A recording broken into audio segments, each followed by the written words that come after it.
Xin chào các bạn đã trở lại với kênh Cô Ba Bình Dương. Tuần này các bạn khỏe không? Hôm nay chúng ta cùng vào bếp thử đổi vị thanh đạm một chút với miến xào chai nha. Đơn giản và dễ làm, lại có đầy đủ dưỡng chất.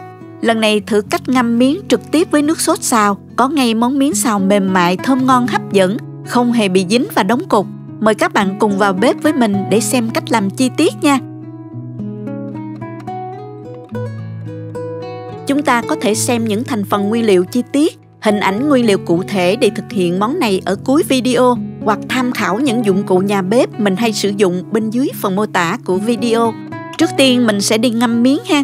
Loại miến mình dùng là của Thái. Sợi miến nhỏ và trong như thế này. Mình sẽ ngâm bằng nước nóng vừa nha. Pha nước nóng với một chút nước lạnh. Mình có thể nhúng tay nhanh vào như thế này nha.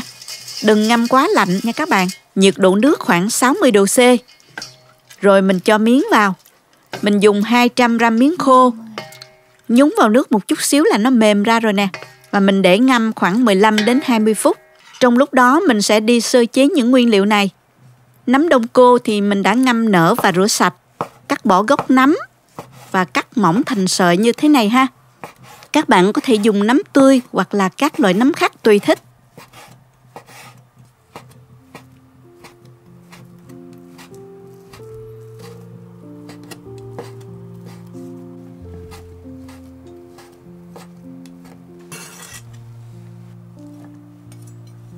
Tiếp đó là ớt chuông. Mình dùng 2 trái màu đỏ và vàng cho đẹp mắt. Mỗi thứ một nửa trái thôi là được nha. Lấy hột và mình cắt mỏng thành sợi luôn.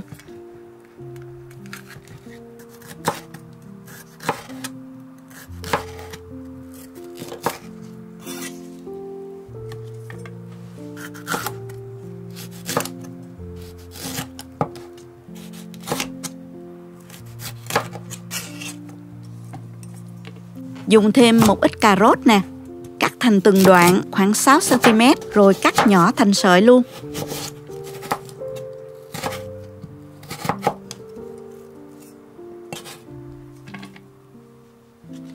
Hành bo rô mình cắt lát phần gốc.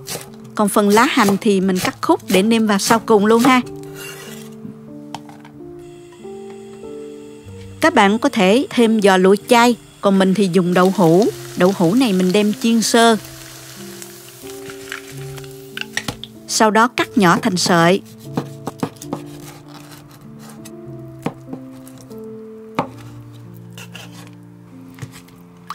Phần miến mình đã ngâm đủ 20 phút. Mình vớt ra rổ để ráo.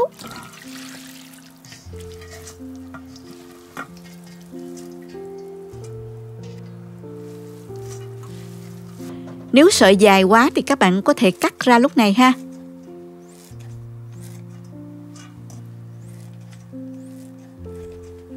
Bây giờ mình pha nước sốt để xào miến gồm có 2 muỗng canh nước tương, 2 muỗng canh dầu hào, nửa muỗng cà phê bột nêm, 2 muỗng cà phê đường, 1/4 muỗng cà phê tiêu, 240 nước, 1 chén nước đó các bạn. Trộn đều lên cho gia vị tan hết nha. Bây giờ mình xào miến nè. Cho hỗn hợp sốt vào chảo. Cho khoảng 2/3 chỗ sốt nha các bạn. Đun cho hỗn hợp sôi nhẹ. Sau đó giảm lửa nhỏ nhất. Và mình cho tất cả miến vào. Trộn đều cho miến thấm gia vị. Tăng lửa lên mức nhỏ vừa. Và mình đảo đều cho miến mềm dần nè. Nếu thấy miến còn khô, các bạn cứ cho từng muỗng sốt vào và đảo đều.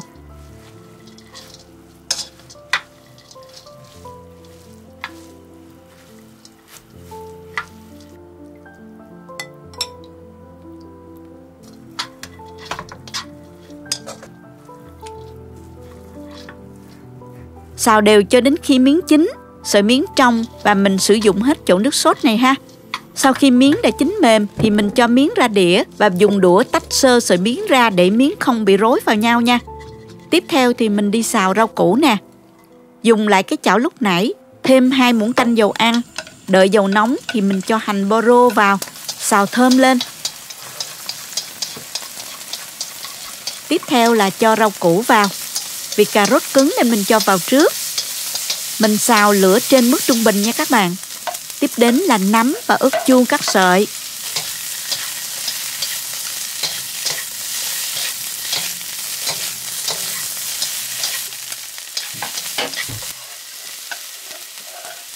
Thêm vào 1 muỗng cà phê bột nêm cho đậm đà nè. Sau đó đảo đều và xào cho rau chín.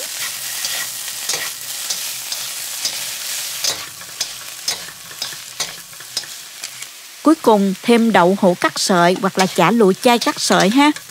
Xào nhanh trên lửa lớn nên rau củ rất là ráo nước, không hề bị ra nước nha các bạn. Cuối cùng mình hạ lửa nhỏ vừa, cho thêm miến vào và trộn đều với rau củ xào.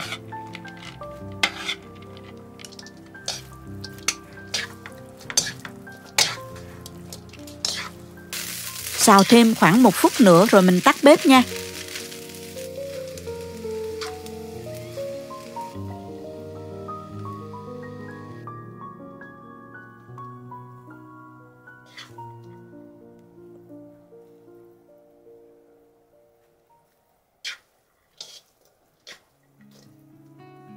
Vậy là món ăn đã hoàn thành rồi đó các bạn. Mình bày ra đĩa thôi.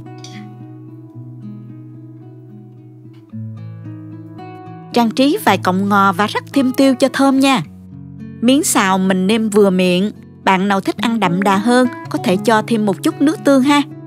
Món miến xào cách làm không khó, chỉ là mình phải dùng lượng chất lỏng vừa phải để miến tơi không bị quá khô, cũng không bị quá nhão mềm, dính cột vào nhau. Và lưu ý khi xào miến, mình nhớ đảo đều tay, không nên quá lửa nha các bạn. Những sợi miến bên trong mềm, thấm đều gia vị, có màu rất đẹp mắt, ăn với rau củ xào vừa chín tới, gia vị vừa vặn. Đây là món ăn đơn giản, rất dễ ăn nhưng không kém phần hấp dẫn. Hãy cùng vào bếp và làm ngay món ăn này cho gia đình mình thưởng thức nha. Chúc các bạn thành công. Cảm ơn các bạn đã theo dõi video. Nếu thích cách mình chia sẻ, nhớ gửi cho bạn bè cùng xem. Bấm like và đăng ký kênh để xem nhiều món ăn mới của mình. Nếu thấy video thực sự hữu ích, bạn có thể gửi tặng ekip thực hiện 1 ly cà phê bằng nút Super Thanks hình trái tim ngay bên dưới video. Các bạn cũng có thể truy cập website cobabình dương.com để xem công thức nấu ăn dưới dạng bài viết. Chào tạm biệt và hẹn gặp lại các bạn trong video kỳ tới nha.